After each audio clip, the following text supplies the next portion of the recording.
Il y a une jeune fille qui voulait se marier, elle est partie voir un mekoubal. Et elle lui a demandé, elle a dit voilà, il y a 2 mecs qui veulent se marier avec moi. D'après vous, qui sera l'heureux élu? Elle lui a dit celui qui ne se marie pas avec toi. C'est lui qui sera le plus heureux élu. Il y a des fois, on pense que être heureux dans la vie, c'est avoir ce qu'on veut, faire ce qu'on veut. Mais en vérité, il faut savoir quelque chose. Il y a une bracha, c'est pas une bracha. C'est un télim qu'on lit le lundi.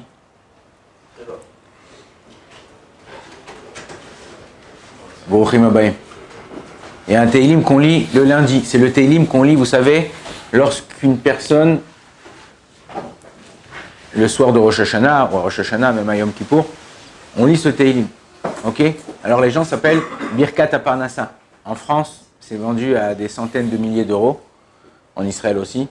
Mais les gens, ils n'ont pas compris. Ils croient que parce qu'ils vont acheter un télim ou parce qu'ils vont faire ça, alors je vais avoir de la chance, je vais avoir du mazal. Je vous ai dit une fois, c'est quoi aller racheter votre mazal? Une fois, il y a quelqu'un qui est parti voir le Rav David Abou Khatsira de Naharia. Il a dit, ouais, j'ai pas de mazal, je galère dans ma vie et tout, ça va pas, rien ne va et tout. Qu'est-ce qu'il a répondu, Rabbi David? Il a dit, c'est quoi mazal? Il dit, mazal, c'est les débuts de lettres de Zrizim, Magdimim, la mitzvot. Akadosh Baruch Hu, il a créé son monde, comme quand, par exemple, tu sais que si tu manges quelque chose de piquant, ouais, ou si tu manges quelque chose chez toi, certains, les machals, par exemple, la tomate, la sauce tomate, ça crée des aigreurs. Tu dis, mais tu peux pas dire, ah non, mais moi je m'en fous. Chacun, il connaît son corps, chacun, il connaît son âme, chacun, il se connaît à lui-même. Au fur et à mesure du temps, tu apprends comment ton corps il réagit à certaines choses. La même chose, Akadosh Baruch Hu, de la même façon que Akadosh Baruch Hu, il a créé des lois naturelles que lorsque tu manges quelque chose ou tu bois quelque chose, ça te fait une réaction. Au niveau spirituel, c'est la même chose. Donc les gens, ils croient qu'ils achètent la parnassa, ils vont devenir riches. Il y a une fois, c'était dans la communauté où j'habitais en France. Mon père, c'était lui qui vendait les mitzvot là-bas. Et il a vendu la mitzvah de la parnassa. Et la 2e année où il a vendu, il est monté sur la théba, il a commencé à vendre.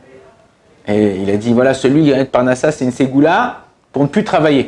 Il dit, voilà, celui qui a acheté la parnassa l'année dernière, jusqu'aujourd'hui, il est au chômage.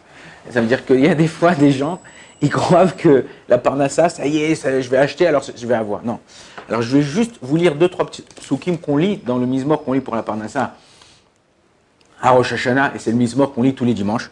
Il y a écrit comme ça, en vérité, Mi ya'ale be'ar Hashem, qui c'est qui va monter auprès de Dieu, se rapprocher d'Akadosh Baruch Hu, Mi yakum bimkom kocho, qui c'est qui va devenir quelqu'un de se mettre son pied dans un endroit de saint, Neki kapaim ou bar levav, asher lo nasa la shav nafshi, c'est quelqu'un qui est propre. C'est pas quelqu'un qui vole, c'est pas quelqu'un qui fait des embrouilles, c'est pas quelqu'un qui va faire des casses, ok? Lo nasa la shav nafshi velo nishba nimama, c'est pas quelqu'un qui jure en vain. Et il y a cette personne-là, le pasouk d'après, Issa beracha met Adonai. C'est lui qui aura une bracha d'Akadosh Baruch Hu. C'est-à-dire que les gens, en vérité, ils cherchent. Il y a écrit, on a lu dans les parachutes, il y a 1 ou 2 semaines, il y a écrit comme ça, Am Segula. C'est quoi Am Segula? Ouais, c'est un peuple spécial. Ok? Mais non, aujourd'hui, les gens, ils cherchent des ségoulottes. C'est quoi ségoulottes? C'est des amulettes. Amulettes, c'est quoi? C'est-à-dire, ouais, si je mets une chaîne avec un chai, ou si je mets une chaîne avec une Magen David ou avec une Kamea, j'aurai plus d'Aïna. Mais t'es pas un malade, toi, dans ta tête. Ok? C'est pas parce que tu fais quelque chose. Il faut faire un acte. Il faut de la même façon que tu veux que quelqu'un, il te respecte, quelqu'un, il t'aime, quelqu'un, tu as un contact avec lui, il faut que tu t'investisses. Il faut que tu fasses quelque chose pour pouvoir que la personne qui est en face de toi, il y a un échange. Ok? Il y a des gens, ils ont compris que des gens qui fréquentent, ils sont néfastes pour eux. Ouais, ils sont pas bons pour eux. J'ai raconté la femme qui a dit à son mari, si tu partais dans une île déserte, ouais, et là-bas, tu as le droit de prendre qu'un objet. Elle a demandé à son mari, quel objet tu prendrais? Qu'est-ce qu'il a dit son mari? Il a dit une photo de toi. Elle a commencé à avoir des palpitations, des cœurs dans les yeux et tout. Elle a dit quoi? Pour penser à moi? Il dit non, pour penser pourquoi je reviens pas à la maison. C'est-à-dire que des fois, des gens, il faut savoir qu'il y a des gens dans notre vie qui nous sont ou néfastes, ou qui nous tirent vers le bas, ou qui nous font du mal sans qu'on en soit conscient, en tout cas au début.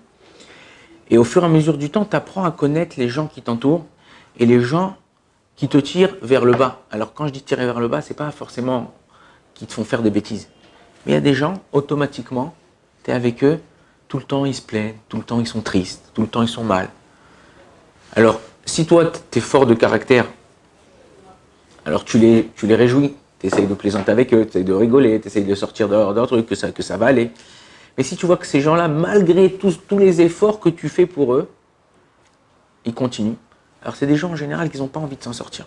Et en général, ces gens-là, il faut s'éloigner d'eux. Pourquoi? Parce que c'est des gens que, combien tu peux être joyeux, combien tu peux être bon cœur, peu importe quel est ton trait de caractère qui ressort chez toi, parce que comme je vous ai dit, on a tous des traits de caractère qui ressortent chez toi, il est différent de chez moi, et moi, même si je le travaille pour arriver au tien, j'arriverai peut-être au tien, mais j'arriverai jamais à ton niveau. Pourquoi? Parce que Akadosh Baruch Hu, il a ancré en toi, pas ancré, ouais, ancré en toi d'une façon où c'est ton petit truc chez toi.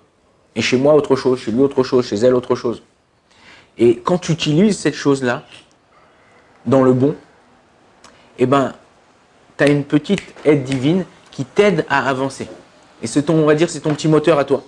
Et en vérité, c'est ça que on doit essayer de faire, chercher le but pour lequel Akadosh Baruch Hu il m'a mis dans ce monde. Pourquoi Dieu m'a mis dans ce monde? Ok? Chacun on a un but, chacun il est différent, chacun on a une chose à faire. Mais le but c'est d'être d'abord un homme droit, comme on a dit dans le Tehillim. Un homme droit, un homme juste, un homme sérieux. Alors, comme je dis un homme, c'est avec un grand H, ça peut être une femme.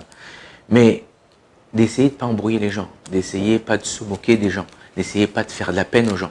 Alors il y a des fois on est obligé de dire la vérité à quelqu'un. Oui, mais il y a des façons de dire la vérité. Mais il est mort, il est mort. Ça va, t'es pas obligé de lui dire comme ça. D'abord, tu peux lui dire il est malade, il n'est pas bien.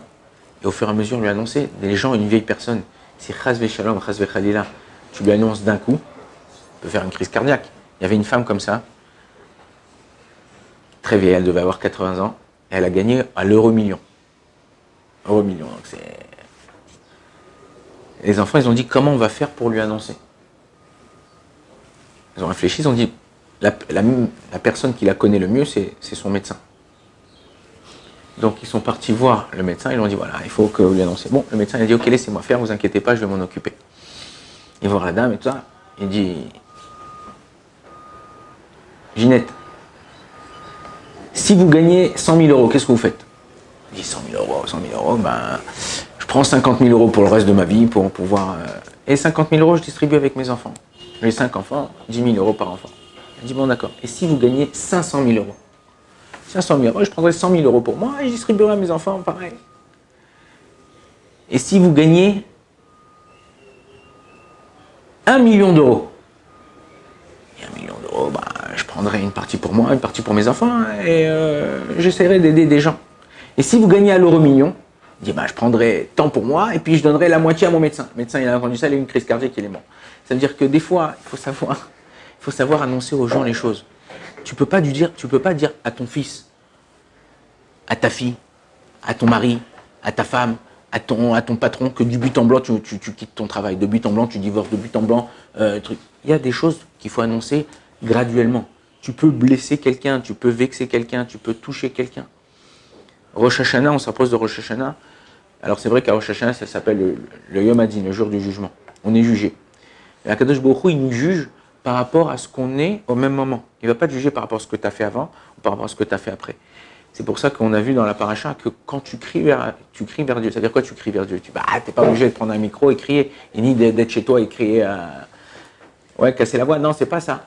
Le but c'est quoi? Le but c'est de montrer à Dieu que tu as envie de t'en sortir. Je veux m'en sortir, je n'ai pas envie de rester comme je suis. Comme je suis, tu peux être quelqu'un de bien, mais il y a des choses, on a tous des choses à corriger. Je veux essayer de m'arranger, je veux essayer d'être un homme meilleur, de faire des meilleures choses. Pas rester, ouais, c'est bon, mais c'est comme ça que j'ai été créé, Akadosh Baruch Hu il m'a créé comme ça, c'est ce que je fais, je ne changerai pas, c'est ma vie. Non, mais quoi, personne n'est parfait. Ok, donc même si toi, tu es presque au top, on a toujours des choses à améliorer, on a toujours des choses à faire. Et en vérité, c'est ça le but, que Akadosh Baruch Hu, Bezrat Hashem, il nous aide à changer et à s'améliorer, devenir des meilleures personnes avec les gens qu'on fréquente, avec les gens avec qui on est. Si on arrive à faire ça, alors sachez, il y a des gens. Hier, il y a quelqu'un, un voisin. Je suis rentré, un voisin, il m'a dit ouais, il a commencé à s'exciter. Et j'ai pensé, et ce matin, c'est arrivé la même chose. Quelqu'un qui a fait une remarque. Et je sais pas pourquoi. J'ai eu un déclic comme ça. Et comme bon, en général, quand tu habites dans un quartier, quand tu fréquentes une communauté, tu connais les gens. Et la personne en question, je sais qu'il a perdu son fils. Je sais qu'il a une fille qui est mariée, qui n'a pas d'enfant. Et il a une autre fille qui cherche à se marier, qui est âgée. J'ai dit en vérité, ce mec, il est mal dans sa peau. Quand il me dit, il me fait une réflexion, il essaye de me titiller. C'est pas pour m'embêter à moi. Et j'ai vu qu'en vérité, une personne qui est mal avec lui-même, il ne peut pas être bien avec les autres. Donc, il s'appelle Marco. Je dis, Marco, même si tu m'aimes pas, moi je t'aime. Je me suis levé, c'était la fin. Je me suis levé à la fin de train, je l'ai attrapé, je l'ai embrassé sur la tête. Et là, il s'est lâché. En vérité, c'est ça. Ne crois pas parce que les gens, ils sont mauvais que toi tu dois être mauvais. Non, continue à être quelqu'un de bon. Baruch Adonai, l'olam, amen, amen.